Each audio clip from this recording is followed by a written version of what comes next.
Negative థాటే ఉండకూడదు. 170కి 160 కొట్టాలన్న మొదటి రోజు నుంచి చెప్పింది శ్రీ నారా చంద్రబాబు నాయుడు గారు చెప్పారన్నమాట. మనం అనుకుంటున్నాం, చేస్తున్నాం, చాలా జాగ్రత్తగా ఉంటారు, వ్యూహాలు ఉంటాయి, అన్నీ ఉంటాయి. కానీ ఎక్కడా కూడా ఆయన దగ్గర నుంచి నేను నేర్చుకుంది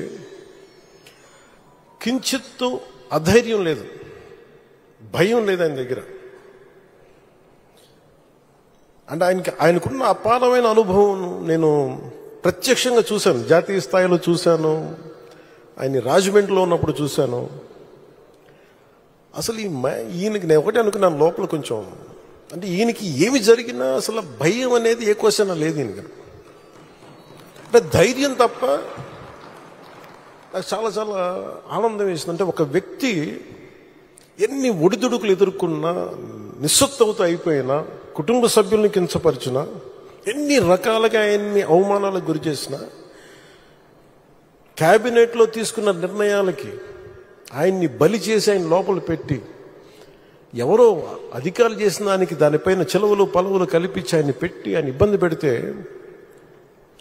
ఆ రోజు నేను కలిసినప్పుడు అనిపించింది అసలు ఆయన గుండెల్లో చెక్కు చెదరలేదు ఆయనకి.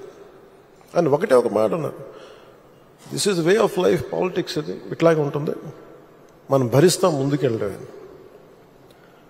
నాకు అనిపించింది నేను ఆయన అలాంటి వ్యక్తి పక్కన ఉండి అడ్మినిస్ట్రేషన్ ఒకటి నేర్చుకోవడం,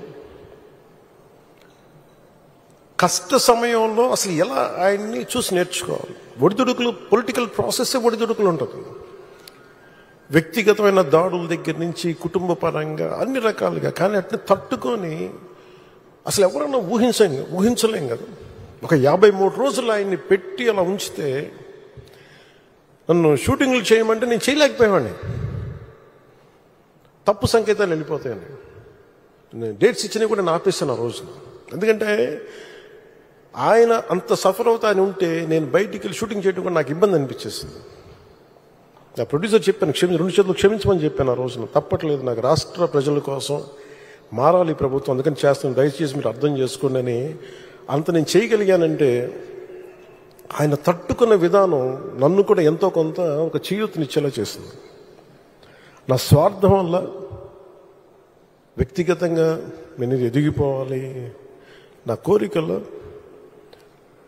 రాష్ట్రం విభజన జరిగినప్పటి నుంచి ఈ రోజుకి మనం నలిగిపోతా ఉన్నాం.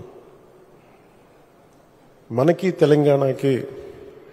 తెలంగాణలో మనం దాదాపు 3వ వంతున్నాం అభివృద్ధిలో. సంతోషం, మన తోటి తెలుగు రాష్ట్రం, ఆనందం.